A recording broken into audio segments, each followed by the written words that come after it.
Make every wedding unforgettable with Joya Lucas Diamond Wedding Collection. Joya Lucas, world's favorite jeweler. Negative പറഞ്ഞവർക്ക് അല്ലെങ്കിൽ ഇത് പറ്റില്ല എന്ന് പറഞ്ഞവർക്ക് മുമ്പിലാണ് ഇത് ചെയ്തത്. അപ്പൊ ആദ്യം ഈ ക്രിട്ടിസൈസ് ചെയ്തവർക്കും നെഗറ്റിവിറ്റി പറഞ്ഞവർക്കുമാണ് താങ്ക് യു. ഓക്കെ, ഒരു 17 പേര് നമുക്ക് പറയാം. ഓക്കെ, 18ാമത്തെ ആളാണ് സണ്ണി. അപ്പൊ സണ്ണിയാണ് ഞാൻ ചൂസ് ചെയ്തത്. അപ്പൊ എന്റെ അച്ഛൻ ചോദിച്ചു ഗ്ലിസറിനൊക്കെ ഇട്ട് എന്താ കരയാത്തത് ക്യാമറ. അപ്പൊ ഞാൻ പറഞ്ഞത് ക്യാമറ ബാക്കിലല്ലേ പ്ലേസ് ചെയ്തേക്കുന്നത്, ഞാൻ കരയേണ്ട ആവശ്യമേ ഇല്ലല്ലോ എന്നുള്ള. അപ്പൊ അച്ഛനത് ഭയങ്കര ഷോക്കായിപ്പോയി. ഇതെങ്ങനെ അറിയാം എന്നുള്ളത്, ഇതെങ്ങനെ ഞാൻ സ്വന്തമായിട്ട് മനസ്സിലാക്കി എന്നുള്ള ഒരു കാര്യം. അതിനു മുമ്പ് അങ്ങനത്തെ കാര്യം എനിക്ക് പറഞ്ഞു തരികയോ ഡിസ്കസ് ചെയ്യോ നമ്മളൊന്നും തന്നെ ചെയ്തിട്ടില്ല. ഡഫായിട്ടുള്ള ഒരാളാണല്ലോ. എൻ്റെ അമ്മ എപ്പോഴും പറയായിരുന്നു ലിപ്പില് ശ്രദ്ധിക്കൂ, ഓപ്പോസിറ്റ് ഉള്ള ആളുടെ ലിപ്പ് പറയുന്നത് നോക്കുക, അത് നോക്ക്, നീ ഫോക്കസ് ചെയ്യേ. ഹസ്ബൻഡാണ് ശരിക്കും പറഞ്ഞ ആ ഒരു വോയിഡ് റീപ്ലേസ് ചെയ്യാന്ന് പറഞ്ഞ ഹസ്ബൻഡാണ്. കാര്യം സണ്ണി അത്രമാത്രം എല്ലാ കാര്യത്തിലും ഇപ്പൊ എന്നെ എന്താ ഇപ്പൊ ഇത്രയും ഒരു സന്തോഷമായിട്ട് വെച്ചേക്കുന്നുള്ള ഏറ്റവും വലിയ കാര്യം സണ്ണി തന്നെയാണ്. ഇപ്പോഴും ഞാനൊരു പോസിറ്റിവിറ്റി മെയിൻറ്റെയിൻ ചെയ്യാറുണ്ട് എൻ്റെ കൂടെ ഉള്ളവരായിട്ടും. എല്ലാം ആ ഒരു പോസിറ്റീവ് നേച്ചർ തന്നെയാണ്. പിന്നെ എനിക്ക് അധികം അങ്ങനെ ഷോ ഓഫ് അങ്ങനത്തെ കാര്യങ്ങൾക്കൊന്നും താല്പര്യമില്ല. ഒരു 13-14 വയസ്സൊക്കെ ആയ സമയത്താണ് ഞാൻ കൂടുതൽ കാര്യങ്ങളും ഒക്കെ ഇതിനെക്കുറിച്ചൊക്കെ മനസ്സിലാക്കാൻ തുടങ്ങിയത്. ഇതിനെക്കുറിച്ച് കൂടുതൽ പഠിക്കണം എന്നുള്ള അമ്മയാണ് അതിനെ എന്നെ കൂടുതൽ ഹെൽപ്പ് ചെയ്തത്. I love you. I love L-നെ represent you. Oh, I love you. Oh.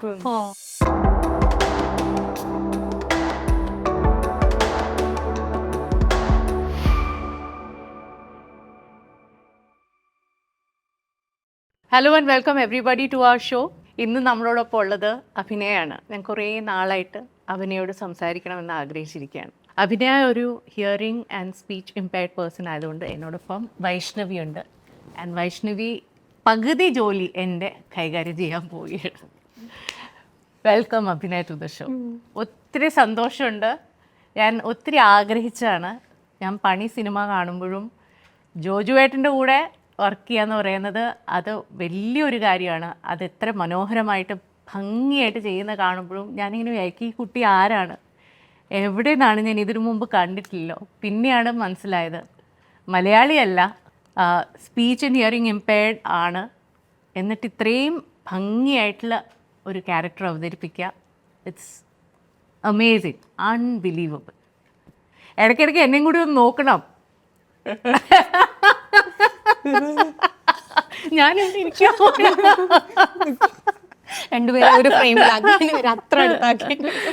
So അതിനെ നമ്മൾ മലയാളിയല്ലല്ലോ. അപ്പോൾ കേരളത്തിൽ വരുമ്പോഴില്ലേ തോന്നുന്ന ഫീലിംഗ് എന്താണ് വ്യത്യാസം തോന്നുന്നത്? വെളിയിലൊക്കെ താമസിക്കുന്നു, 4 ഭാഷകളിൽ വർക്ക് ചെയ്യുന്നു, തമിഴ്, തെലുഗു, കന്നഡ, മലയാളം. അപ്പോൾ കേരളത്തിൽ വരുമ്പോൾ അതിനേക്ക് തോന്നുന്നത് എന്താണ് ഉള്ളിൽ?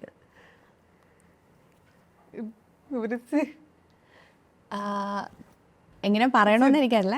കുറേ സിമിലാരിറ്റീസ് ഉണ്ട്. ഇപ്പം തമിഴ്നാട്ടിലാണെങ്കിലും ഇപ്പം ഞാൻ തെലുങ്കിൽ വർക്ക് ചെയ്യുന്നുണ്ട്, മലയാളം ഇൻഡസ്ട്രി വർക്ക് ചെയ്യുന്നുണ്ട്, എല്ലാം സെയിം ആണ്.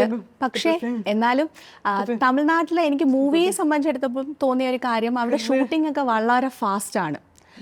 പക്ഷേ ഇവിടെ കേരളയിൽ ഈവൻ അതിനെക്കാട്ടും പ്രിപ്പയർഡ് ആണ് എല്ലാം.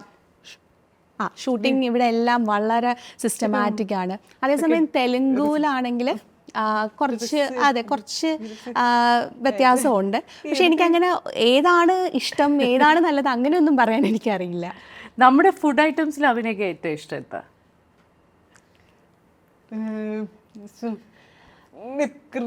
കേരള ഫുഡ് ഭയങ്കര ഫേവറേറ്റ് ആണ് എനിക്ക്. ദോശ അതിൻ്റെ കൂടെയുള്ള കറി എല്ലാം. പിന്നെ നോൺ വെജ് ഇഷ്ടമാണ്. എൻ്റെ ഹൈദരാബാദിലാണെങ്കിൽ എൻ്റെ ഹസ്ബൻഡിൻ്റെ വീട്ടിൽ വളരെ സ്പൈസി ആയിട്ടുള്ള ഒരു ഫുഡാണ്. പക്ഷെ ഇവിടെ വരുമ്പോൾ കുറച്ചുകൂടെ മൈൽഡ് ആണെന്ന് എനിക്ക് തോന്നുന്നു. ഇവിടെ കുറച്ചുകൂടെ സ്പൈസ് ലെവൽ കുറച്ചുകൂടെ വേണം എന്ന് തോന്നുന്നുണ്ട്. കല്യാണത്തിന് മുമ്പ് ഓക്കെ ആയിരുന്നു. പക്ഷെ എനിക്കിവിടെ ഹസ്ബൻഡിൻ്റെ വീട്ടിൽ കുറച്ചും കൂടെ സ്പൈസി ഫുഡാണ് ഇവിടുന്ന് കമ്പയർ ചെയ്ത് നോക്കുമ്പോൾ. ഫുഡ് എപ്പോഴും വളരെ വീക്ക്നെസ് ആണ്. അതെ, ഇപ്പോൾ ഈ congratulations on your wedding. And what beautiful wedding pictures. You look so gorgeous in them. അതെ, നമ്മൾ ജീവിച്ച് വളർന്ന വീട്ടിൽ നിന്ന് വേറൊരു വീട്ടിലേക്ക് പോകുമ്പോൾ എങ്ങനെയായിരുന്നു അഭിനയിക്കുക? കാരണം ഇത്രയും പ്രൊട്ടക്റ്റീവ് ആയിട്ടുള്ള ഒരു എൻവയൺമെൻറ്റിൽ നിന്ന് ഹസ്ബൻഡ് വീട്ടിലേക്ക് പോവുകയാണ്. What was the feeling inside? Were you scared? ശരിക്കും നല്ല പേടി ഉണ്ടായിരുന്നു. എല്ലാവരും ഇല്ല, മാരേജ് കഴിഞ്ഞ് നമ്മൾ ഇൻലോസിൻ്റെ കൂടെ പോവാന്ന് പറയുമ്പോൾ, കാര്യം എൻ്റെ വീട്ടിൽ ഞാൻ ഭയങ്കര അധികം ഫ്രീഡം എൻജോയ് ചെയ്തിരുന്ന ഒരാളാണ്. ഹസ്ബൻഡിനെ എനിക്ക് ഏകദേശം ഒരു 15 years ആയിട്ട് അറിയാം, മുമ്പ് തൊട്ടേ എൻ്റെ ഫ്രണ്ടായിരുന്നു. പക്ഷെ നമ്മൾ ഫാമിലി എന്നുള്ളൊരു ആസ്പെക്ട് എടുക്കുമ്പോൾ അത് ഡിഫറെൻ്റ് ആയിരിക്കുമല്ലോ. അപ്പോൾ നമ്മളൊരു കല്യാണം കഴിഞ്ഞ് മറ്റൊരു വീട്ടിലേക്ക് പോകുമ്പോൾ ഉള്ള ഒരു കാര്യങ്ങൾ. പക്ഷേ എൻ്റെ ഇൻലോസ് എല്ലാവരും വളരെ സിമ്പിളാണ്, വളരെ ഗ്രൗണ്ടഡ് ആണ്. എനിക്ക് അവർ തരുന്ന സപ്പോർട്ട്, ടച്ച് വുഡ്, അത് എപ്പോഴും അങ്ങനെ തന്നെ ഇരിക്കട്ടെ. പിന്നെ എൻ്റെ ഹസ്ബൻഡിൻ്റെ കാര്യം പറയുകയാണെങ്കിൽ വളരെ അതായത് വളരെ സ്ട്രിക്റ്റ് അങ്ങനത്തെ ഒരു മെൻറ്റാലിറ്റി ഒന്നും അല്ല. അതെ, വളരെ ഇൻഡിപെൻഡൻ്റ് ആയിട്ട് തന്നെ എല്ലാ കാര്യത്തിനും, അല്ലെങ്കിൽ അത് ചെയ്യൂ ഇത് ചെയ്യൂ, അങ്ങനെ കമ്പൽഷനോ കാര്യങ്ങളോ ഒന്നുമില്ല. ഞാൻ എങ്ങനെയാണോ അതുപോലെ തന്നെയാണ്. അതുപോലെ തന്നെയാണ് എൻ്റെ മദർ ഇൻ ലോയും. അപ്പോൾ അവർ തരുന്ന ആ ഒരു സപ്പോർട്ടും ഒരു പോസിറ്റീവ്നെസ്സും ഒക്കെ വളരെ വലുതാണ്. ശരിക്കും സണ്ണിയെ സ്നേഹിക്കാൻ തുടങ്ങിയത് എപ്പോഴാണ്? നിങ്ങൾ കുട്ടിക്കാലം മുതൽ ഫ്രണ്ട്സ് അല്ലേ? ഫ്രണ്ടാണ്, എൻ്റെ വളരെ അടുത്ത ഫ്രണ്ടാണ്. അതിനുശേഷമാണ് അത് ലവർ ആയത്, ഇപ്പോൾ ഹസ്ബൻഡ്. ഇപ്പം ഞാൻ സിനിമാ ജീവിതത്തിനെ കുറിച്ച് സംസാരിച്ച ഏകദേശം 60ഓളം സിനിമകൾ ചെയ്തിരിക്കണോ? കറക്റ്റ് അല്ലേ? 64 ആക്ച്വലി 64 മൂവീസ് ആയി. ഞാൻ വിചാരിച്ചു കൂടിപ്പോയോ എന്നാണ് ഞാൻ വിചാരിച്ചത്. 64 മൂവീസ് ചെയ്തിരിക്കുന്നു. ആൻഡ് അതിലേക്കൊക്കെ കടക്കാം, about how you get into the process and all. പക്ഷേ ആദ്യത്തെ സിനിമ ചെയ്യുമ്പോൾ എനിക്കൊന്ന് മെയിൻ ക്യാരക്ടർ ആക്ട് ചെയ്തത് നാടോടികളാണ്. അത് ചെയ്യുമ്പോൾ ആ ഓർമ്മയുണ്ട്, ഒന്ന് ഷെയർ ചെയ്യോ? പിന്നെ എന്താണ് അന്ന് സംഭവിച്ചത്? ആരൊക്കെ ഉണ്ടായിരുന്നു കൂടെ? അച്ഛൻ എങ്ങനെയാണ് ഡയറക്ടറിനെ കൺവിൻസ് ചെയ്തത്? അതിന് മുമ്പുള്ള സിനിമയാണെങ്കിലും അതെങ്ങനെയാണ് അച്ഛൻ കൺവിൻസ് ചെയ്തത്? കാരണം അച്ഛൻ്റെ സ്വപ്നമായിരുന്നല്ലോ അപ്പോൾ അഭിനയിക്കണം എന്ന്. അപ്പോൾ അതെന്താണ് സംഭവിച്ചത്? അഭിനയുടെ മനസ്സിൽ എന്തായിരുന്നു? അതൊക്കെ ഒന്ന് പറയോ? ഓർമ്മയുണ്ട് എനിക്ക് ഇൻസിഡൻറ്റ്. ഞാൻ വളർന്നുകൊണ്ടിരിക്കുന്ന സമയത്ത്, അല്ലെങ്കിൽ അപ്പോഴൊന്നും ഞാൻ ഒരിക്കലും വിചാരിച്ചില്ല ഇങ്ങനെ ഒരു ഇൻഡസ്ട്രിയിൽ തന്നെ ഞാൻ വരുമെന്നുള്ളത്. ഫസ്റ്റ് തെലുഗുല് രാമുജി സിറ്റി, ഹൈദരാബാദിലുള്ള അവിടെ ഒരു വലിയ ക്രൂവിനെ ഞാൻ കണ്ടിട്ടുണ്ട് നമ്മുടെ ഈ മൂവീസിൻ്റെ. അതിൻ്റെ സ്കൂൾ ഹോളിഡേ ടൈമായിരുന്നു, മെയ്, നമ്മുടെ സമ്മർ ഹോളിഡേയ്സ് ആ ടൈമായിരുന്നു. അപ്പോൾ അവിടെ പോയി ഇങ്ങനെ വിസിറ്റ് ഒക്കെ ചെയ്തിട്ടുണ്ട്. ഓക്കെ, മൂവി ഷൂട്ടിംഗ് ഒക്കെ കണ്ടു. അപ്പോൾ അതെനിക്കൊരു വലിയൊരു സർപ്രൈസ് ആയിരുന്നു. അത് കഴിഞ്ഞ് എൻ്റെ ബ്രദേഴ്സിലൂടെയാണ് പോയത്. അപ്പോൾ എൽഡർ വൺ ഭയങ്കര എന്നെ പോലെ എക്സൈറ്റഡ് ആയിരുന്നു. സെക്കൻഡ് വൺ അത്ര ഓക്കെ. അതിനുശേഷം ഓക്കെ, എല്ലാ ദിവസവും രാവിലെ ഒരു 10 മണിയൊക്കെ ആകുമ്പോൾ എണീറ്റ് പോയി ഇതെല്ലാം കാണാനും ഇത് എങ്ങനെയാണ് എന്നൊക്കെ അറിയാനുള്ള ഒരു എക്സൈറ്റ്മെൻറ്റും കാര്യങ്ങളും ഒക്കെ ഉണ്ടായിരുന്നു. അതിനുശേഷമാണ് ഇതിനെക്കുറിച്ച് കൂടുതൽ പറയുന്നത്. അപ്പോൾ ഫാദർ ഇങ്ങനെ ഓരോരോ കാര്യങ്ങളൊക്കെ ഇങ്ങനെ പറഞ്ഞു തരും. അപ്പോൾ എനിക്കൊരു ഇൻട്രസ്റ്റ് ഉണ്ടായിരുന്നു ഇതിനോട്. എനിക്ക് തോന്നുന്നു ഒരു 7, 8 ആ ഒരു ടൈമിലെ കാര്യമാണ്, ആ ഒരു ഏജിലെ കാര്യമാണ് ഞാൻ ഈ പറയുന്നത്. അതിനുശേഷം നാടോടികളിൽ ഞാൻ വരുന്നത് സ്ലീബ. അത് കഴിഞ്ഞിട്ട് ഞങ്ങളുടെ ഒരു ഫാമിലി ഫ്രണ്ട് സ്ലീബ അറിയാമെന്ന് തോന്നുന്നു. അങ്ങനെയാണ് പിന്നെ ഈ ഡയറക്ടേഴ്സിനെ മീറ്റ് ചെയ്യുന്നതും ഈ നാടോടികളുടെ സംസാരം വരുന്നതും ഒക്കെ. അപ്പോൾ ശരിക്കും പേടിയുണ്ടായിരുന്നു, കാര്യം ഫസ്റ്റ് ടൈം അല്ലേ. അപ്പോൾ ഇതിന് മുമ്പും എനിക്കങ്ങനെ എക്സ്പ്രഷൻസ് അല്ലെങ്കിൽ നമ്മൾ ഈ കമ്മ്യൂണിക്കേറ്റ് ചെയ്യുന്ന, ഇപ്പോൾ തെലുങ്കുവിലെ ചെറിയ ചെറിയ വാക്കൊക്കെ എനിക്ക് ലിപ്സിംഗ് ഒക്കെ വെച്ച് എനിക്ക് മനസ്സിലാവും. പക്ഷെ അങ്ങനെ ഫുള്ളായിട്ടൊന്നും എനിക്ക് മനസ്സിലാവണമെന്നില്ല. അപ്പോൾ പെട്ടെന്ന് ഇങ്ങനെ ഒരു മൂവി, അതിലൊരു ഇമ്പോർട്ടൻറ്റ് റോള് എന്നൊക്കെ പറയുമ്പോൾ അതായിരുന്നു എൻ്റെ ഏറ്റവും വലിയ പേടി, ഇത് എങ്ങനെ ഞാൻ പഠിക്കും എന്നുള്ളത്. അതിന് എൻ്റെ അമ്മയാണ് ഒരുപാട് ഹെൽപ്പ് ചെയ്തത്. അമ്മ ഇങ്ങനെ ഡയലോഗ്സ് പറഞ്ഞു തരുന്നതും ഇത്. അത് കഴിഞ്ഞ് ഫസ്റ്റ് നമ്മൾ ഷോർട്ടിനൊക്കെ മുമ്പ് ഇതെല്ലാം പ്രാക്ടീസ് ചെയ്ത് ക്ലിയർ ആയി എനിക്ക് റീടേക്ക് എനിക്ക് തോന്നുന്നു എനിക്കതൊരു ഒരു ഷെയിം പോലെ ഫീൽ ചെയ്യുമായിരുന്നു. സോ അതിനു മുമ്പ് ഞാൻ എല്ലാം റെഡിയാക്കി എൻ്റെ ഡയലോഗും കാര്യങ്ങളും ഒക്കെ പഠിച്ച് ടു ദ മാർക്കായിട്ടായിരിക്കും എപ്പോഴും സെറ്റിൽ പോവുക. അപ്പോൾ ഞാൻ അഭിനയിച്ച് കഴിഞ്ഞപ്പോൾ എല്ലാവരുടെ സൈഡിൽ നിന്നും ഭയങ്കര അപ്രിസിയേഷൻ. അപ്പോൾ അതെനിക്ക് തന്നെ ഒരു ഷോക്കായി, ഞാൻ ചെയ്തത് ഓക്കെ ആണോ അല്ലയോ എന്നൊക്കെ. അതാണ് ഫസ്റ്റ് എക്സ്പീരിയൻസ്. എനിക്ക് ആ നാടോടികൾ ടീം എനിക്ക് എപ്പോഴും എൻ്റെ ഫേവറേറ്റ് ആണ്. ഇപ്പോഴും എനിക്ക് അത് ഏറ്റവും ഇഷ്ടമുള്ള ഒരു ടീമാണ്. അവരതിലുള്ള എല്ലാവരും, ശശികുമാർ സാറാണെങ്കിലും ബാക്കി എല്ലാവരും ആ ടീമിലുള്ള അത്രയും ക്ലോസ് ആണ്. ക്ലോസ് എന്നല്ല, സ്നേഹം പ്ലസ് എനിക്ക് റെസ്പെക്റ്റുമുള്ള ആ ഒരു സ്പെഷ്യൽ ഗ്രൂപ്പാണ് അവർ. എനിക്കിതിൽ മനസ്സിലാകാത്ത ഒരു കാര്യം എന്ന് വെച്ച് കഴിഞ്ഞാൽ ഇത് എത്ര ഡിഫിക്കൽട്ടാണെന്ന് നമുക്ക് സങ്കല്പിക്കാൻ പറ്റില്ല. നമ്മൾക്ക് എല്ലാ സെൻസസും ഉള്ളപ്പോൾ നമ്മൾ എല്ലാം ടേക്കൺ ഫോർ ഗ്രാൻഡഡ് ആണ്. ബട്ട് നമ്മൾക്ക് ഒരു മെയിൻ സെൻസിൽ ഓഫ് ഹിയറിങ് ആൻഡ് സ്പീച്ചിൻ്റെ ഡിഫിക്കൽട്ടി വരുമ്പോൾ ഇത് എത്ര ഡിഫിക്കൽട്ടാണെന്നൊന്ന് ആലോചിച്ച് നോക്കുക. അഭിനയം അത്രയും സിമ്പിളായിട്ടുള്ളൊരു കാര്യം അല്ലെങ്കിൽ തന്നെയല്ല. അപ്പോൾ ഇങ്ങനൊരു സിറ്റുവേഷനിൽ ഇത് കൈകാര്യം ചെയ്യണമെങ്കിൽ ഒന്ന് ആലോചിച്ച് നോക്കൂ. ഇപ്പം തന്നെ ഫോർ ഇൻസ്റ്റൻസ് ലിപ്സിങ്ക് ചെയ്യുക ഒരു ലെവല്, ആ നമ്മുടെ മുന്നിലിരിക്കുന്ന അഭിനയിക്കുന്ന ആൾ എന്ത് പറയുന്നു ആ പറയുന്നതിനനുസരിച്ച് റിയാക്ഷൻ കൊടുക്കുക, അതിന് കറക്റ്റ് ക്യൂ പിടിച്ച് മറുപടി കൊടുക്കുക, അതിന് പോസ് കൊടുക്കുക, ലിപ്സിങ്ക് കൊടുക്കുക. ഇതൊരു ചെറിയ കാര്യമല്ലല്ലോ അഭിനയം. ഇതിൽ കുറേ നമ്മൾ ഡയലോഗ് പറയുന്ന മാത്രമല്ലാതെ കുറേ ടൈമിങ്ങിൻ്റെ കാര്യമുണ്ട്. അതെങ്ങനെ ചെയ്യുന്നു എന്ന് എനിക്ക് മനസ്സിലാവുന്നില്ല. ഈസി അല്ല ആക്ച്വലി, ശരിയാണ്, ഭയങ്കര ഹാർഡാണ്.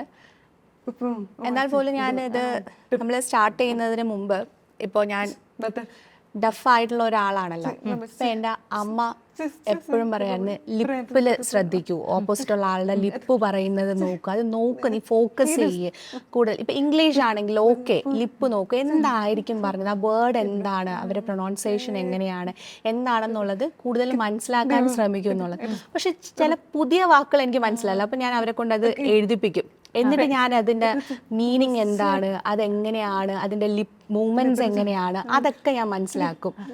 പിന്നെ ഈ നമ്മൾ ലിപ്പ് ഒരുപാട് പതുക്കെ പറഞ്ഞാൽ എനിക്ക് അത് ഗ്രാസ്പ് ചെയ്യാൻ പാടാണ്. കുറച്ച് ലിപ്സ് വൈഡർ ആക്കി വെച്ച് പറയുമ്പോൾ എനിക്കത് മനസ്സിലാക്കാൻ പറ്റാറുണ്ട്. ഇതാണ് പ്രാക്ടീസ് ചെയ്യുന്ന കാര്യങ്ങൾ, ഇതൊക്കെ ആയിരിക്കും മെയിൻ. ഇപ്പം നമ്മൾ പിന്നെ ഒരു കോ ആക്ടറിൻ്റെ കൂടെ നമ്മൾ വർക്ക് ചെയ്യുമ്പോൾ ഓപ്പോസിറ്റ് നിന്ന് നമ്മളത് പ്രാക്ടീസ് ചെയ്യുമല്ലോ ഷോർട്ടിന് മുമ്പ് എങ്ങനെയായിരിക്കും എന്നുള്ളത്. അതൊരു കോൺവെർസേഷൻ ആണെങ്കിൽ അവരെങ്ങനെയായിരിക്കും സംസാരിക്കുന്നത്, അതിന് ഞാൻ എങ്ങനെയാണ് റിയാക്ട് ചെയ്യേണ്ടത്. അപ്പോൾ ഇതൊക്കെ നമ്മൾ കുറച്ചൊന്ന് പ്രാക്ടീസ് ചെയ്യും, സോ ദാറ്റ് അത് ഒന്ന് എളുപ്പമാവാറുണ്ട്. ഇനിയിപ്പോൾ ഓപ്പോസിറ്റ് ഉള്ള ഒരാൾക്ക് മാത്രമേ ഡയലോഗ്സ് ഉള്ളൂ, എനിക്കില്ല. അപ്പോൾ അതെങ്ങനെയാണ്, അതിൻ്റെ ടൈമിങ് ഞാൻ എങ്ങനെ അഡ്ജസ്റ്റ് ചെയ്യണം, ആ റിയാക്ഷൻ ഞാൻ എങ്ങനെ കൊടുക്കാം. അപ്പോൾ അതൊക്കെ ഞാൻ നേരത്തെ ഒന്ന് പ്രിപ്പയർഡ് ആവും എങ്ങനെയാണെന്ന്. ഇത് മാജിക് ആണ് കേട്ടോ ഈ കാണിക്കുന്നത്. ഇതെനിക്ക് ആലോചിക്കാൻ പോലും പറ്റുന്നില്ല. അഭിനയുടെ അച്ഛൻ്റെ സ്വപ്നമായിരുന്നു അഭിനയ നടിയാക്കണമെന്നും, അതുകൊണ്ടാണ് അഭിനയ എന്ന് പേരിട്ടതും. ഇപ്പം അഭിനയ എന്ന് പേരല്ലായിരുന്നെങ്കിൽ വേറെ ഏത് പേരിട്ടേനെ?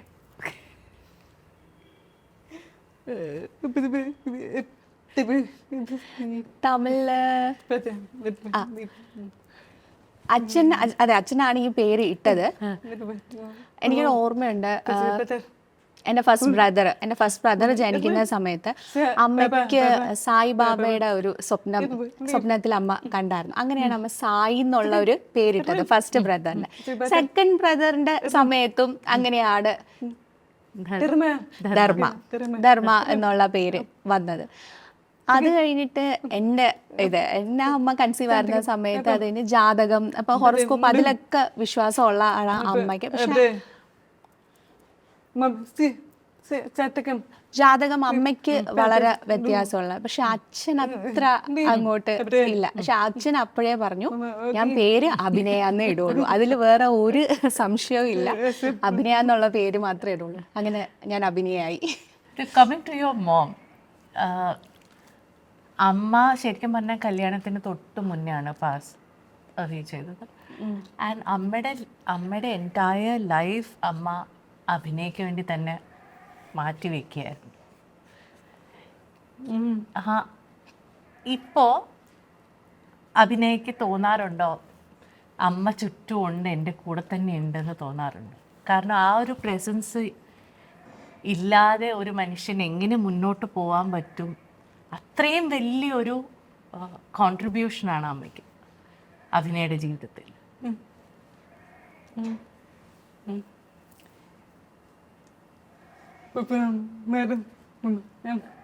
കല്യാണത്തിന് മുമ്പ് അതെ അമ്മ എൻ്റെ കൂടെ ഉണ്ടായിരുന്നു. എല്ലാ ദിവസവും ഇപ്പൊ ഷൂട്ടിലാണെങ്കിലും എവിടെയാണെങ്കിലും എല്ലാ ദിവസവും വിളിക്കും, വേഗം വാ, പെട്ടെന്ന് എണീക്കുക, അല്ലെങ്കിൽ കഴിക്ക്, എല്ലാ കാര്യങ്ങളും. ഇപ്പോൾ ഒരു ഗോസിപ്പാണെങ്കിലോ എന്ത് കാര്യമാണെങ്കിലോ, ഇപ്പോൾ പോസിറ്റീവ് നെഗറ്റീവ് എന്ത് കാര്യമാണെങ്കിലും നമ്മൾ പറയില്ല പാർട്ട്ണർ ഇൻ ക്രൈം, അതായിരുന്നു എൻ്റെ അമ്മ. എന്ത് കാര്യത്തിനും എനിക്ക് അമ്മ വേണം, സംസാരിക്കാനും എല്ലാ കാര്യത്തിനും എപ്പോഴും. പക്ഷെ അത് കഴിഞ്ഞതിന് ശേഷം, അമ്മ ഇല്ലാതായതിനു ശേഷം എന്താ പറയാ, ഇപ്പൊ നമ്മളൊരു കാട്ടില് ഇപ്പൊ മരം ഇല്ലെങ്കിൽ നമുക്ക് നമ്മുടെ എന്താ ബ്രീത്തിങ് അത്ര ഓക്സിജൻ പോയില്ലേ, ലിറ്ററലി എൻ്റെ ഓക്സിജൻ ആണ് എൻ്റെ അമ്മ. അപ്പൊ അമ്മ ഇല്ലാത്ത ഒരു ഫീലിംഗ് എന്ന് പറഞ്ഞാൽ ഓക്സിജൻ ഇല്ലാത്ത പോലെയാണ് എനിക്ക്. ഇപ്പോൾ എൻ്റെ മാരേജിന് ശേഷം ഞാൻ ഒരുപാട് മിസ് ചെയ്തു അമ്മയെ. എൻ്റെ മാരേജിൻ്റെ ടൈം ആണെങ്കിലും അതിന് ശേഷമാണെങ്കിലും അമ്മ എന്താ പെട്ടെന്ന് എന്നെ വിട്ട് പോയെന്നുള്ളതിൻ്റെ കാരണം എനിക്ക് ഇപ്പോഴും മനസ്സിലായിട്ടില്ല.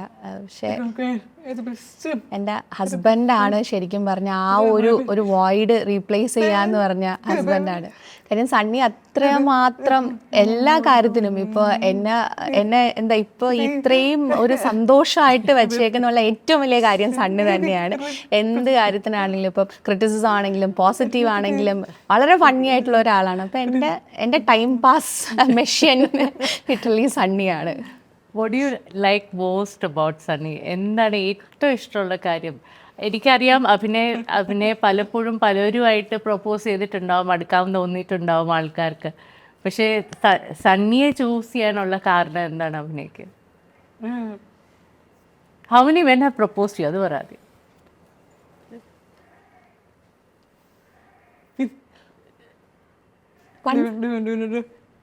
Okay, so many rejections. ഞാൻ ഒരുപാട് പേരെ റിജക്ട് ചെയ്തിട്ടുണ്ട്. ഒരുപാട് പേര് പറഞ്ഞിട്ടുണ്ട്. ഓക്കെ, ഒരു 17 പേര് നമുക്ക് പറയാം. ഓക്കെ, 18ാമത്തെ ആളാണ് സണ്ണി. അപ്പൊ സണ്ണിയാണ് ഞാൻ ചൂസ് ചെയ്തത്. അപ്പോ കാര്യം എൻ്റെ അമ്മ എൻ്റെ ലൈഫിൽ തന്ന ഒരു ഇമ്പാക്റ്റ് ഉണ്ടല്ലോ.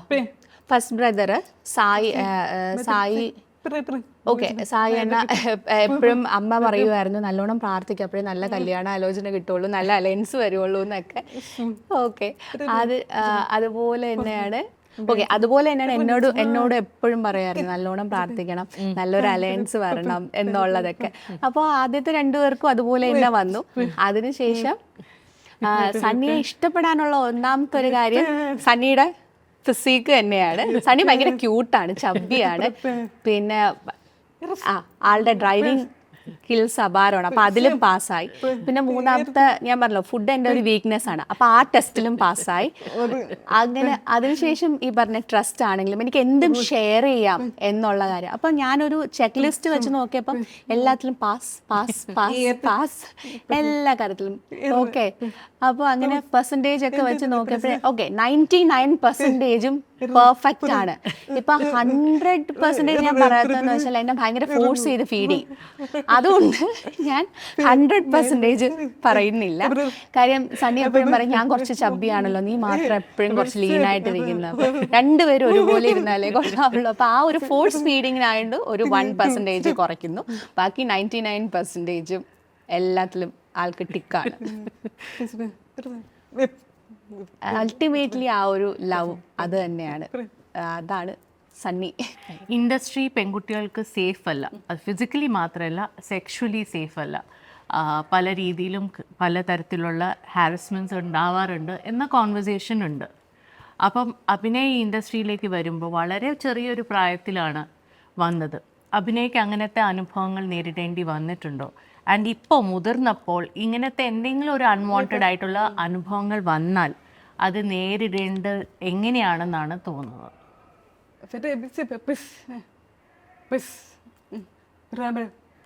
ഇപ്പം നമ്മൾ പറയാണ് നമ്മളൊരു നോർമൽ ബസ്സിൽ ട്രാവൽ ചെയ്യാണ് ഇല്ലേ, അവിടെ ആണെങ്കിൽ പോലും ഇപ്പം നമുക്ക് പറയാൻ പറ്റുമോ ലേഡീസ് ഫുൾ എല്ലാവർക്കും എല്ലാ സേഫ്റ്റി ഉണ്ട്. നമ്മുടെ അടുത്ത് ഒരാൾ വന്ന് നിൽക്കുകയാണ്, നമ്മുടെ ഒരു പേഴ്സണൽ സ്പേസ് നിൽക്കുകയാണെങ്കിൽ നമുക്ക് പറയാം മാറി നിൽക്കൂ എന്നുള്ളത്. പക്ഷെ എനിക്ക് ഈ പറഞ്ഞതുപോലെ ഈ മൂവി ഇൻഡസ്ട്രിയിൽ നിന്ന് എനിക്ക് ഒരു ബാഡ് എക്സ്പീരിയൻസ് ഉണ്ടായിട്ടില്ല. അതിൻ്റെ റീസൺ ഒന്നും എനിക്കറിയില്ല.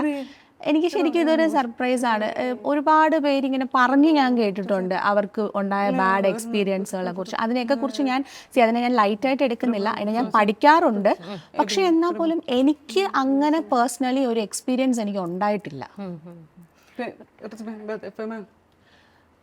കാര്യം ആ ഒരു എംപവർമെന്റ് മേ ബി എനിക്ക് കുഞ്ഞിലേ കിട്ടിയത് കൊണ്ടാവാം. അച്ഛനും അമ്മയും എപ്പോഴും കൂടെ വന്നുകൊണ്ടിരുന്നോ സെറ്റ്സിൽ? എങ്ങനെയാണ്? അത് എപ്പോഴും അതെ അച്ഛനും അമ്മയും ഉണ്ടായിരുന്നു.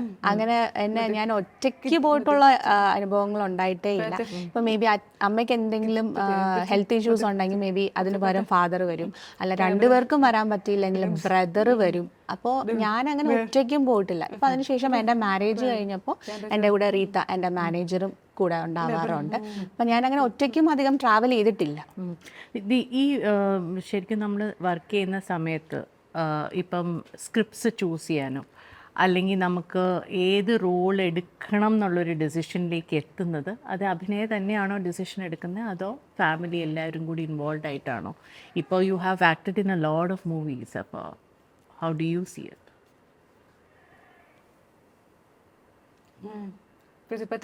എൻ്റെ ഫസ്റ്റ് ബ്രദർ സായി, അതിൻ്റെ റെസ്പോൺസിബിലിറ്റി എല്ലാം സായി അണ്ണാക്കാണ്.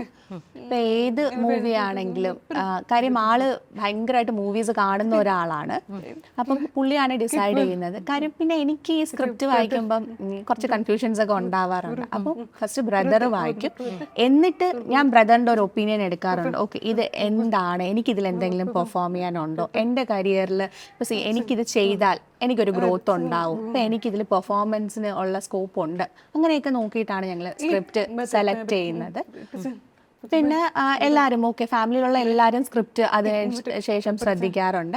ഇപ്പം എല്ലാവർക്കും ടൈം ഇല്ലെങ്കിൽ ഞാനും സായി അണ്ണാവുമായിരിക്കും ഡിസ്കസ് ചെയ്തിട്ട് അതിനൊരു ഫൈനൽ ഒപ്പീനിയൻ എടുക്കുന്നത്. അഭിനയുടെ ജീവിതത്തിൽ നിറയെ ചാലഞ്ചസ് ഉണ്ടായിട്ടുണ്ട്, പല തരത്തിലുള്ള ഒബ്സ്റ്റക്കിൾസ് ഉണ്ടായിട്ടുണ്ട്, എല്ലാം ഓവർകം ചെയ്തിട്ടുണ്ട്. ഇന്ന് തിരിഞ്ഞു നോക്കുമ്പോൾ അഭിനയ്ക്ക് ഏറ്റവും ഡിഫിക്കൽട്ടായിട്ടുള്ള ഒരു ഫേസ് അതെന്തായിരുന്നു?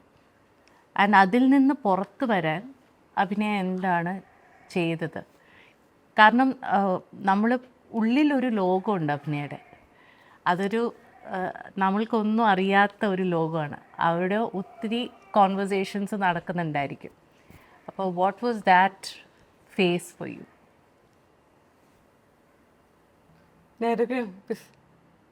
നാടോടികൾ ഞാൻ പറഞ്ഞില്ല എൻ്റെ ഫസ്റ്റ് മൂവി. അപ്പോൾ അതിന് മുമ്പ് അച്ഛൻ ഇങ്ങനെ കുറേ പേരെയൊക്കെ വിളിക്കുമ്പോൾ ഡയറക്ടേഴ്സും അല്ലെങ്കിൽ ബാക്കിയുള്ള ഫിലിം ഇൻഡസ്ട്രീസ് ഉള്ളവർ പറയും ഡഫായിട്ടുള്ളൊരു കുട്ടിയല്ലേ, നമുക്കിത് എങ്ങനെ ചെയ്യാൻ പറ്റും, അതൊരു ഡൗട്ടായിരുന്നു. പക്ഷെ അച്ഛൻ ആ ഒരു പാഷനും വിട്ടില്ല, അച്ഛൻ ആ ഒരു കോൺഫിഡൻസും വിട്ടില്ല. അതിനുശേഷമാണ് നാടോടികൾ എന്നുള്ള മൂവി വന്നു, ഞാൻ ഓക്കെ മൂവിയിൽ വന്നു. അപ്പോൾ എല്ലാവരും വിശ്വസിച്ചേ പറ്റുള്ളൂ അല്ലേ, ഞാൻ അഭിനയിച്ചു. അപ്പോൾ നെഗറ്റീവ് പറഞ്ഞവർക്ക് അല്ലെങ്കിൽ ഇത് പറ്റില്ല എന്ന് പറഞ്ഞവർക്ക് മുമ്പിലാണ് ഇത് ചെയ്തത്. അപ്പോൾ ആദ്യം ഈ ക്രിട്ടിസൈസ് ചെയ്തവർക്കും നെഗറ്റിവിറ്റി പറഞ്ഞവർക്കുമാണ് താങ്ക് യു. അതുകൊണ്ടാണല്ലോ ഇതൊക്കെ പോസിബിൾ ആയത്. അപ്പോൾ അതുപോലെ തന്നെ ഓരോരോ ചാലഞ്ചസിനും പല കാര്യങ്ങളും പഠിച്ചു. ഇപ്പം ഡഫാണ്, അതുകൊണ്ട് മാറ്റി നിർത്തണം, അത് ചെയ്യാൻ പറ്റില്ല, ഇത് ചെയ്യാൻ പറ്റില്ല. ഇപ്പം ഡിഫറെൻ്റ്ലി ഏബിൾഡ് ആയിട്ടുള്ള ഒരാൾക്കാണെങ്കിലും അപ്പോൾ അവർ അർഹിക്കുന്ന ആ ഒരു റെസ്പെക്റ്റും കാര്യങ്ങളും അവരുടെ സ്കിൽ എന്താണ്, അവർക്ക് എന്ത് ചെയ്യാൻ പറ്റും, അതിലൊക്കെയാണ് കാര്യം. ഇപ്പോൾ ഡെഫായിട്ടുള്ള ഒരാളാണെങ്കിലോ സൈൻ ലാംഗ്വേജ് ഇല്ല എന്നുണ്ടെങ്കിലാണ് അവർക്ക് ആ ഒരു ബാരിയർ വരുന്നത്. അവർക്ക് മനസ്സിലാവുന്ന ലാംഗ്വേജിൽ നമ്മൾ കാര്യങ്ങൾ കൊടുക്കുകയാണെന്നുണ്ടെങ്കിൽ അതെല്ലാം എളുപ്പം തന്നെയാണ്. അതുപോലെ എനിക്ക് ഫാമിലിയിൽ നിന്ന് കിട്ടിയ സപ്പോർട്ട്, ഇപ്പം സൈൻ ലാംഗ്വേജിൻ്റെ കാര്യത്തിലാണെങ്കിലും ഇപ്പം ഞാൻ സ്പീച്ചിൻ്റെ കാര്യത്തിലാണെങ്കിലും എല്ലാത്തിലും അവർ തന്ന ആ ഫാമിലി സപ്പോർട്ടും അതും പിന്നെ ഞാൻ മൊത്തത്തിൽ ഇൻവോൾവ് ആയിട്ടുള്ള ആൾക്കാരും അവരെല്ലാവരും പോസിറ്റിവിറ്റി മാത്രമേ തന്നിട്ടുള്ളൂ. അല്ലാതെ അഭിനയുടെ അച്ഛനാണല്ലോ അഭിനയ്ക്ക് ഈ സ്വപ്നം തന്നതും ഈ സ്വപ്നം സാക്ഷാത്കരിച്ചതും ഡയറക്ടേഴ്സിൻ്റെ പുറകെ പോയി അവരെ കൺവിൻസ് ചെയ്ത് കഷ്ടപ്പെട്ട് ഈ ഒരു തുടക്കം ഉണ്ടാക്കിയത്. ഇത് അഭിനയ്ക്ക് അച്ഛനിൽ നിന്ന് ആദ്യമായിട്ട് എപ്പോഴാണ് കേട്ടത് മോളെ നീ ഒരു പക്ഷേ സിനിമയിലേക്ക് വരണം അല്ലെങ്കിൽ അഭിനയിക്കണം എന്നുള്ള ഒരു സംസാരം എപ്പോഴാണ് ഉണ്ടായത്? ഏത് പ്രായത്തിലുണ്ടായത്?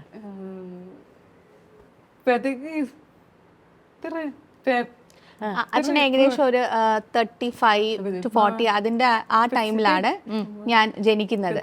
അപ്പൊ ഞാൻ ജനിക്കുന്ന സമയത്ത് തന്നെ ഓക്കെ മോളാണ് എന്ന് മനസ്സിലായപ്പോ എന്റെ അച്ഛൻ പറഞ്ഞു ഓക്കെ ഇത് ഇൻഡസ്ട്രിയിലത്തേക്ക് ഓരോ ഹീറോയിൻ ആണ് എന്നുള്ളത്. അപ്പൊ അമ്മ ഭയങ്കര ഷോക്കിലാണ്, അമ്മ അതെങ്ങനെ എന്നുള്ള.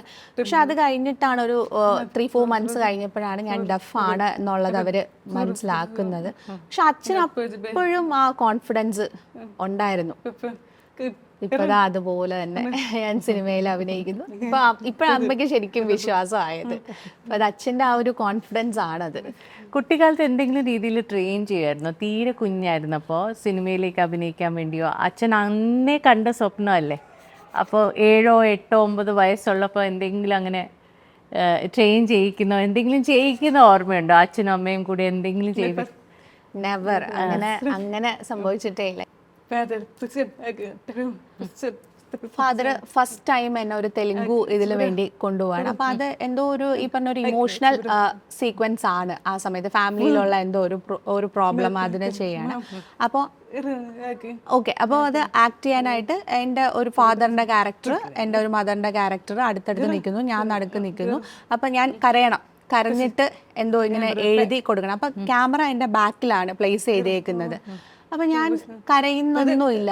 അപ്പൊ എന്റെ അച്ഛൻ ചോദിച്ചു ഗ്ലിസറിനൊക്കെ ഇട്ട് എന്താ കരയാത്തത് ക്യാമറ? അപ്പൊ ഞാൻ പറഞ്ഞു ക്യാമറ ബാക്കിലല്ലേ പ്ലേസ് ചെയ്തേക്കുന്നത്, ഞാൻ കരയേണ്ട ആവശ്യമേ ഇല്ലല്ലോ എന്നുള്ള.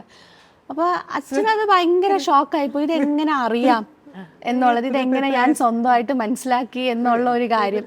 അതിനു മുമ്പ് അങ്ങനത്തെ കാര്യം എനിക്ക് പറഞ്ഞു തരികയോ ഡിസ്കസ് ചെയ്യോ നമ്മളൊന്നും തന്നെ ചെയ്തിട്ടില്ല. അപ്പൊ എൻ്റെ അച്ഛൻ അതൊരു ഭയങ്കര ഷോക്കായിരുന്നു. ഓക്കെ, ഞാൻ അതെങ്ങനെ റിയലൈസ് ചെയ്തു ആ സമയത്ത് അത് അങ്ങനെയാണ് ചെയ്യേണ്ടതെന്നൊക്കെ ഉള്ളത്. അത് ശരിക്കും ഇന്നേറ്റ്ലി ഒരു ടാലൻറ്റും കൂടിയാണ്. ഇതല്ലാതെ അഭിനയ്ക്ക് എന്ത് തോന്നുന്നു? അഭിനയുടെ ഏറ്റവും വലിയ സ്ട്രെങ്ത് എന്താണ് as A person and also as an actor?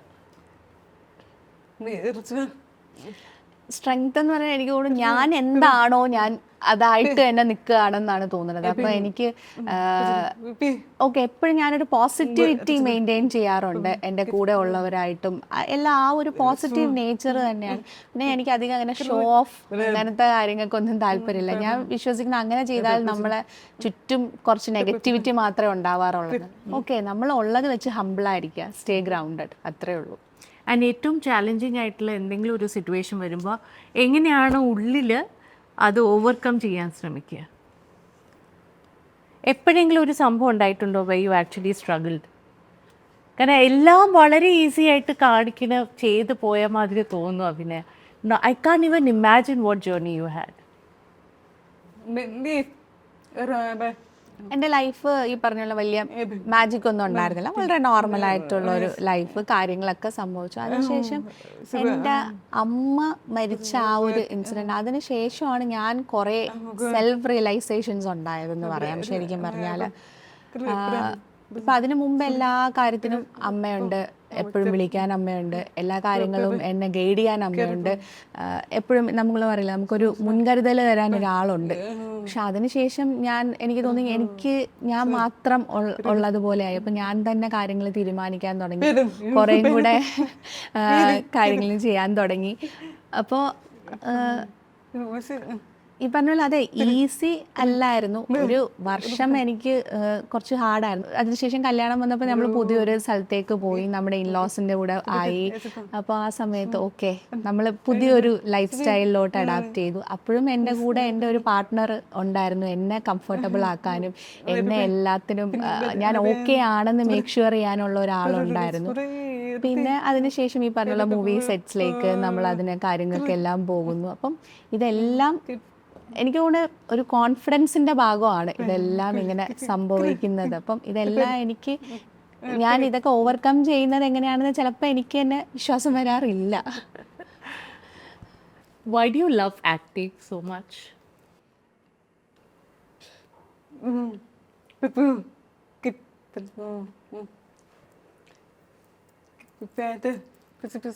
ഇപ്പൊ അച്ഛൻ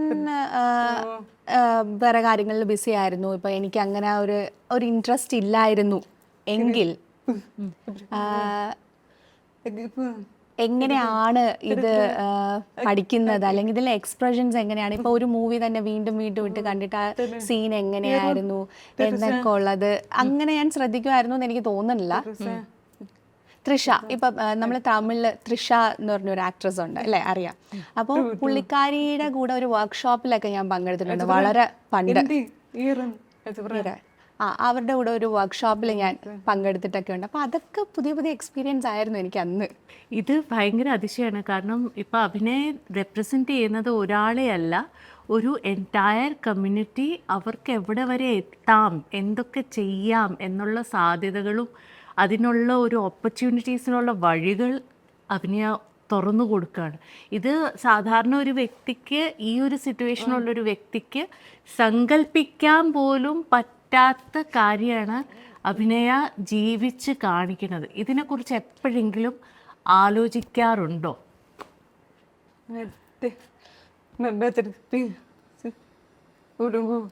എൻ്റെ അമ്മ എപ്പോഴും പറയുമായിരുന്നു, ഇത് എളുപ്പമുള്ള ഒരു കാര്യമല്ല, നിന്നെക്കൊണ്ട് പറ്റും, നീ അത് ചെയ്യണം. ഓക്കെ, അതൊക്കെയായിരുന്നു എൻ്റെ ഫസ്റ്റ് ഇൻസ്പിറേഷൻ. ഓക്കെ, എന്നെ കൊണ്ടും പറ്റും, ചെയ്യാൻ പറ്റും എന്നുള്ള ആ ഒരു കോൺഫിഡൻസ് എടുക്കുക.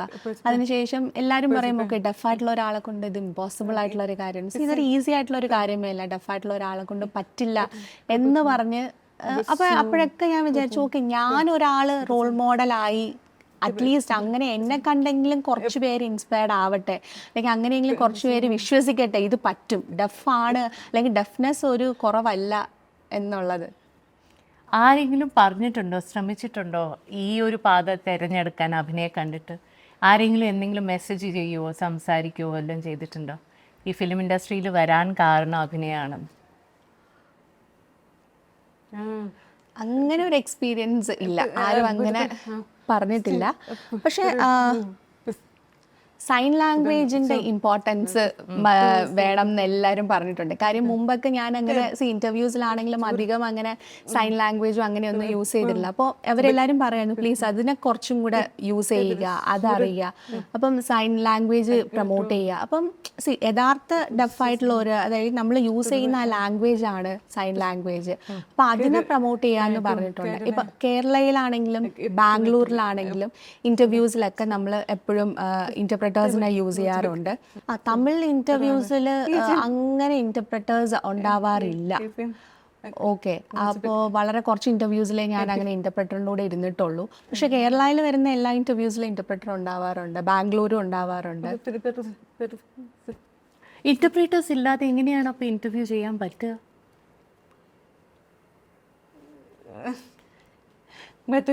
അമ്മ ഉള്ള സമയത്ത് അമ്മ എന്നെ അക്കമ്പനി ചെയ്യുമായിരുന്നു. അപ്പോൾ അമ്മയ്ക്ക് തമിഴ് അറിയാലോ, അപ്പോൾ അങ്ങനെ വെച്ച് ഞങ്ങൾ സംസാരിച്ചിട്ടുണ്ട്. ഇംഗ്ലീഷ് ആണെങ്കിൽ ഓക്കെ, അവർ ചിലപ്പോൾ എഴുതി കാണിക്കും, അപ്പം അത് വച്ചിട്ട് നമ്മൾ ചെയ്യാറുണ്ട്. മേ ബി കുറച്ച് എക്സ്പ്രസീവ് ആയിട്ടുള്ള ഒരു ഇന്റർവ്യൂർ ആണെങ്കിൽ അങ്ങനെ നമ്മൾ ചെയ്യാറുണ്ട്. അങ്ങനെയൊക്കെ മാനേജ് ചെയ്തിട്ടുണ്ട് ഞാൻ.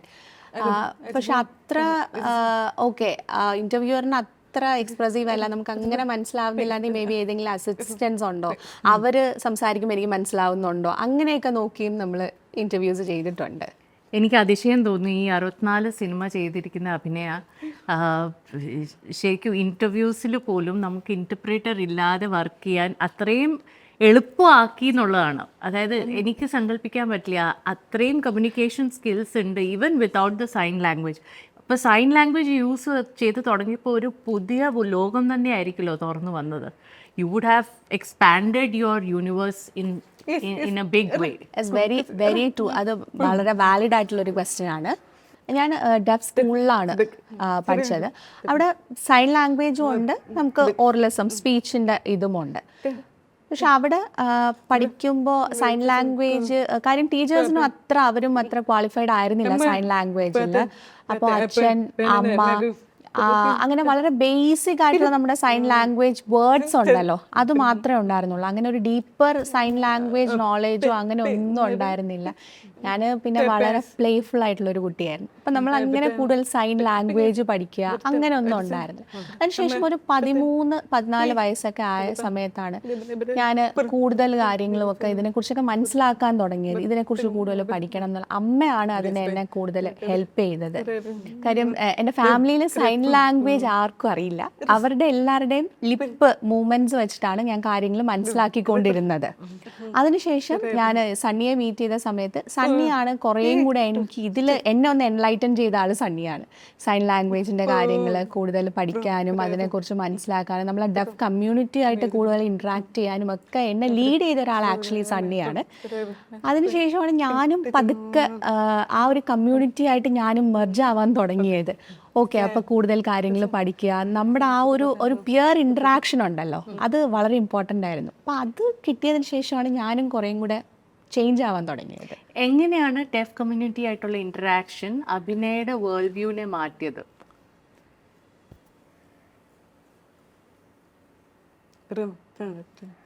ഓക്കെ, ഇപ്പം നമ്മളൊരു ഹിയറിംഗ് ആയിട്ടുള്ള ഒരു ആളെയും ഡഫ് ആയിട്ടുള്ള ഒരാളെയും നമുക്ക് എടുക്കാം.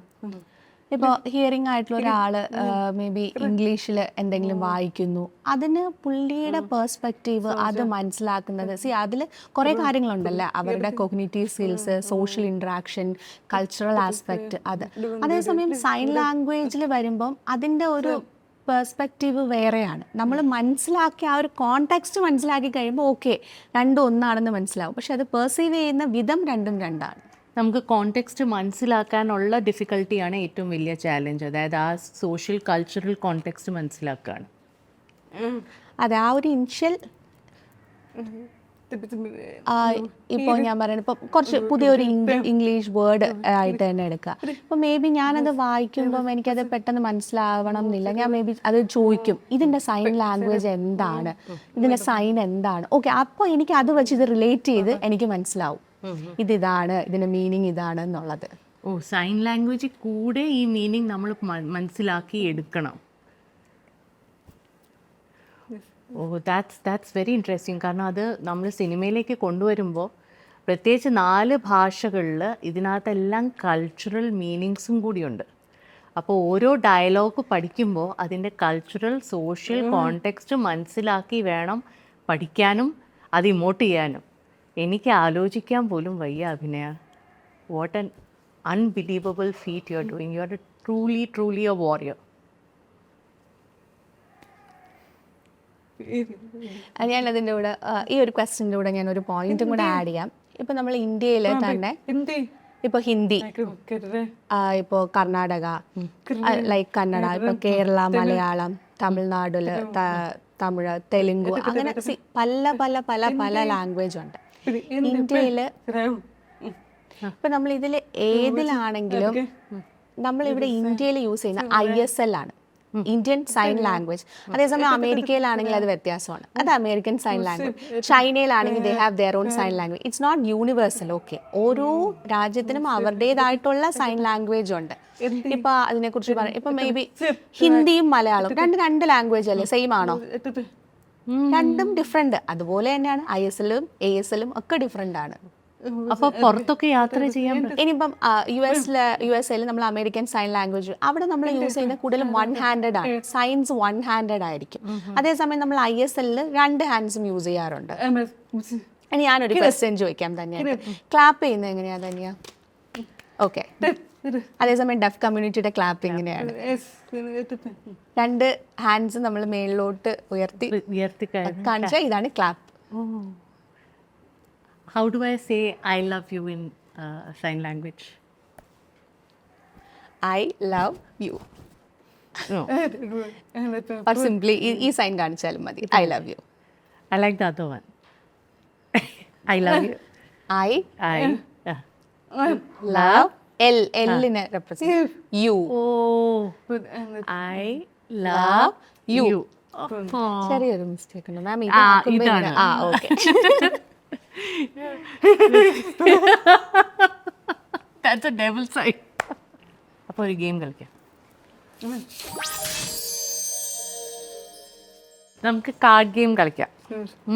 ഇതിൽ എഴുതിയിരിക്കുന്ന കാര്യം എടുക്കുക, വായിക്കുക and read it out. Whatever is there as an anecdote, എന്തെങ്കിലും കഥ, എന്തെങ്കിലും സംഭവിച്ചത്, എന്ത് വേണമെങ്കിലും ഷെയർ ചെയ്യാം. എൻ്റെ ഫ്രണ്ട് വെനസ ചെയ്ത കാർഡ് ഗെയിമാണ്. She is A designer.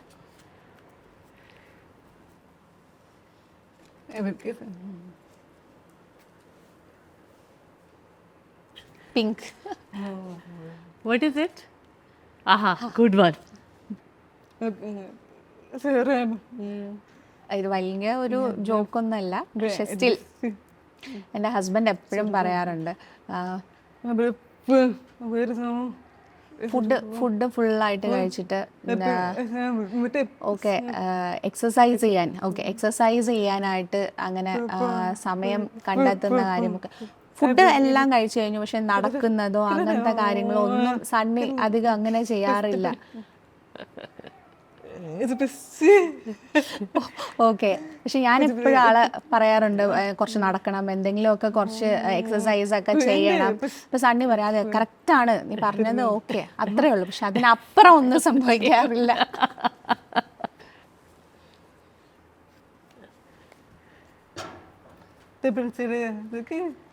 Simplicity is key.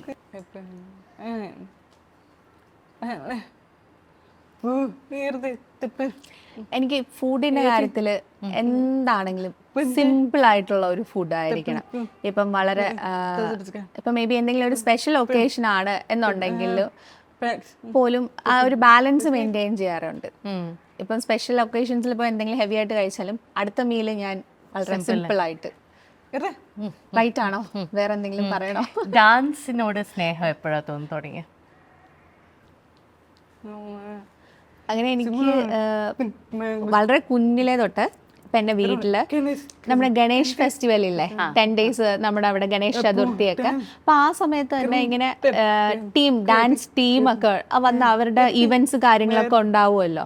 ഇപ്പം അല്ലെങ്കിൽ എന്തെങ്കിലും ഒരു മാരേജ് ഒരു ഈവൻറ്റ് അല്ലെങ്കിൽ വേറെ എന്തെങ്കിലും ഈവൻ്റ് ആണെങ്കിലും ഡാൻസ് എനിക്ക് ഭയങ്കര ഇഷ്ടമുള്ള ഒരു സംഭവമായിരുന്നു. അപ്പോഴേ ഞാൻ ചെയ്യാറുണ്ട്. എൻ്റെ ഫാദർ നമ്മുടെ ഈ ഗണേഷ് ഇതിൻ്റെ ആ ഒരു പ്രൊസഷൻ്റെ സമയത്ത് എന്നെ അതിൽ അവരുടെ കൂടെ എനിക്ക് കയറ്റി വിടും. ഓക്കെ, അപ്പോൾ ആ ഡാൻസ് ഇതെല്ലാം കഴിഞ്ഞിട്ട് ഞാൻ ആദ്യം ഡിന്നറെല്ലാം ഒരു 7 മണിയാകുമ്പോൾ കംപ്ലീറ്റ് ചെയ്ത് ഈ പരിപാടിക്കൊക്കെ പോയി ഫുൾ ഡാൻസ് ഒക്കെ ചെയ്ത് മസ്തിയൊക്കെ കഴിഞ്ഞ് വീണ്ടും തിരിച്ചു വന്ന് കിടന്ന് ഉറങ്ങും. ഈ സെൻസ് ഓഫ് റിതം എങ്ങനെയാണ് കിട്ടുക? നമ്മളിപ്പം താളം എങ്ങനെയാണ് കിട്ടുക? ഫസ്റ്റ് ഞാൻ മൈൻഡിൽ തന്നെ ആ ഒരു റിതം നോക്കും. ഇപ്പം നമ്മളിപ്പോൾ ഏതെങ്കിലും ഈവെന്റിലാണ് എന്തെങ്കിലും ഒരു ടീച്ചർ ഉണ്ടെങ്കിൽ തന്നെ അവരത് എങ്ങനെയാണ് ചെയ്യുന്നത്. പിന്നെ ഈവൻ സ്പീക്കേഴ്സ് ഒക്കെ ഉണ്ടെങ്കിൽ അത് ഞാൻ നോക്കും, അതെങ്ങനെയാണ് നമുക്ക് ആ ഒരു ഇത് ഫീൽ ചെയ്യുന്ന ആ ഒരു റിതം നമുക്ക് അറിയാൻ പറ്റുമല്ലോ. അതിനുശേഷം സൗണ്ട് വരുന്ന സമയത്ത് പതുക്കെ അടുത്ത് പോയി നിന്ന് നോക്കി ആ റിതം ഫീൽ ചെയ്ത് പഠിച്ച് അങ്ങനെ ചെയ്യും. One more.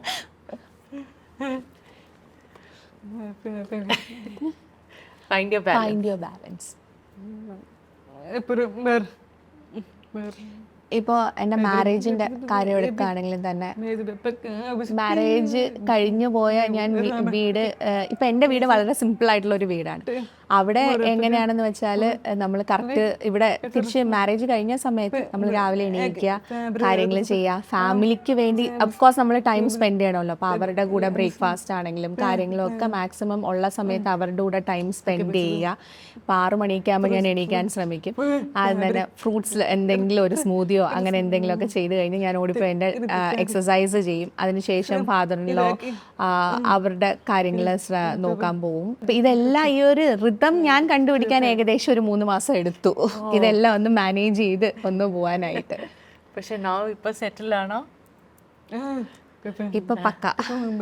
Thank you. കാര്യം ഹസ്ബൻഡാണ് ഇതിനെല്ലാം എന്നെ സപ്പോർട്ട് ചെയ്തുകൊണ്ടിരിക്കുന്നത്. എങ്ങനെയാണ് ഇത് മാനേജ് ചെയ്യേണ്ട കാര്യങ്ങളൊക്കെ ഇൻപുട്സ് ഇനിഷ്യലി ആദ്യം പുള്ളിയുടെ ആയിരുന്നു. കല്യാണത്തിന് ശേഷം റെസ്പോൺസിബിലിറ്റീസ് ഒത്തിരി കൂടിയിട്ടുണ്ടോ?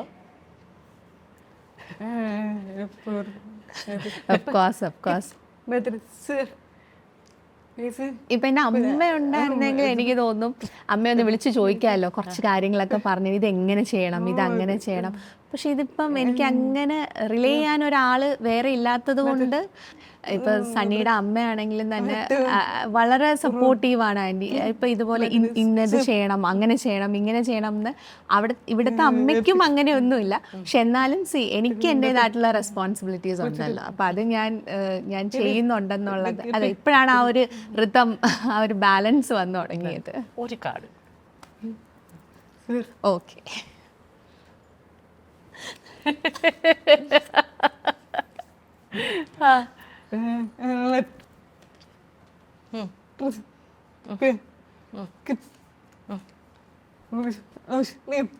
ഇപ്പൊ നമുക്ക് ഒരു ജീവിതത്തിൽ നമ്മുടെ ട്രസ്റ്റ് പോയി, പിന്നെ നമുക്ക് ആ ലൈഫിന് ഒരു അർത്ഥമില്ല എന്നാണ് എനിക്ക് തോന്നുന്നത്. ഇപ്പൊ എൻ്റെ അമ്മയുടെ അടുത്ത് നമ്മൾ ഡിസ്കസ് ചെയ്യുന്നു, ഒരു കാര്യം പറയുന്നു, സംസാരിക്കുന്നു. അപ്പൊ അതിൽ ആ ഒരു ട്രസ്റ്റ് കൊണ്ടാണല്ലേ നമ്മൾ എന്ത് കാര്യങ്ങളാണെങ്കിലും ഷെയർ ചെയ്യുകയും പറയുകയും ചെയ്യുന്നത്. അപ്പൊ അതില് ട്രസ്റ്റ് വളരെ ഇമ്പോർട്ടൻ്റ് ആണ്. ലൈഫിൽ ഏറ്റവും ഇമ്പോർട്ടൻ്റ് എനിക്ക് ഫീൽ ചെയ്യുന്നത് ട്രസ്റ്റ് ആണ്. Thank you so much. And ഞാനിപ്പോൾ ഒരു കാര്യം ചോദിച്ചോട്ടെ. ഐ ആം ഡാഷ് എന്ന് പറഞ്ഞു കഴിഞ്ഞാൽ ഡാഷ് എങ്ങനെ പൂരിപ്പിക്കും?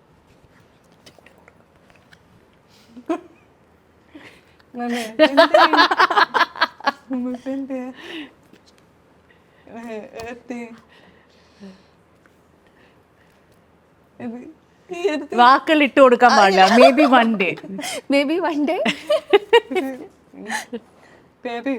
one day I will always eat. maybe one day I'll eat a lot.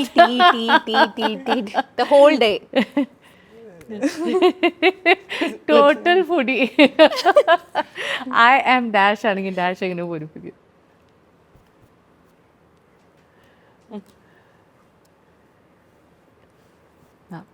I'm a bird. Angel. I'm an angel.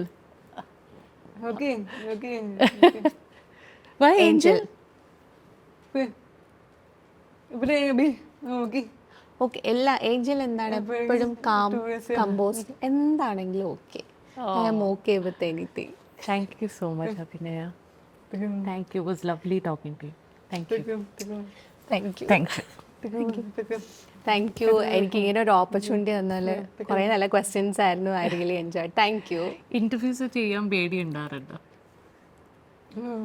പേടിയൊന്നും Never. Oh. And this is for you, for your skin, for your face. It's a gift from Green and Beige. It's a brand. Try it. I've tried it. It's nice. Thank you. You're beautiful. Thank you.